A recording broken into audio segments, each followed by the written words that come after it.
भगवद गीता में भगवान श्री कृष्ण कहते हैं, मन का बेचैन होना उसका स्वभाव है। हमारे मन को लगता है कि अगर वह अलग अलग बातों के बारे में सोचता रहेगा तो हमें आने वाली हर मुश्किल और मुसीबत से बचा लेगा, पर ऐसा होता नहीं है। हम अपने जीवन का काफी अधिक समय सोच विचार करके परेशान होने में निकाल देते हैं। भगवान श्री कृष्ण कहते हैं कि मन का यह स्वभाव बदलना मुश्किल जरूर है, असंभव नहीं। अच्छा, अब आप एक बात बताइए, क्या आप कौए को कह सकते हैं कि वो कांव कांव की आवाज ना करे? या फिर क्या आप किसी मेंढक को कह सकते हैं कि वह पानी देखते ही ऊंची छलांग ना मारे? हमारे मन का भी कुछ ऐसा ही है।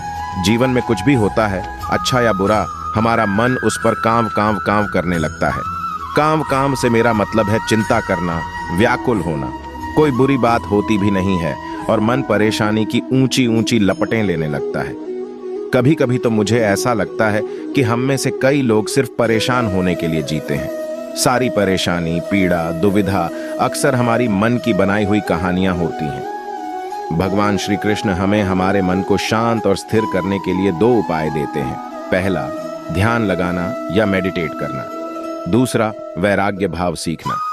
अब ध्यान या मेडिटेशन शब्द सुनते ही आप में से कई लोग कहेंगे कि आप आंख बंद कर सांसें अंदर बाहर नहीं ले सकते।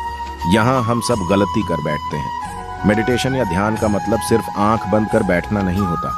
मेडिटेशन का मतलब होता है अपना पूरा ध्यान किसी चीज पर लगाना और उसे हटने नहीं देना।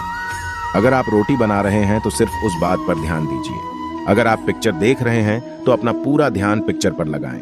यह मत सोचिए कि पिक्चर देखकर आप अपना कितना वक्त बर्बाद कर रहे हैं। जब आप जीवन के हर छोटे बड़े काम को पूरे ध्यान से करते हैं तो आपका जीवन ही एक मेडिटेशन बन जाता है। ऐसे जीवन में शांति, स्थिरता, साहस और सफलता का होना अनिवार्य है।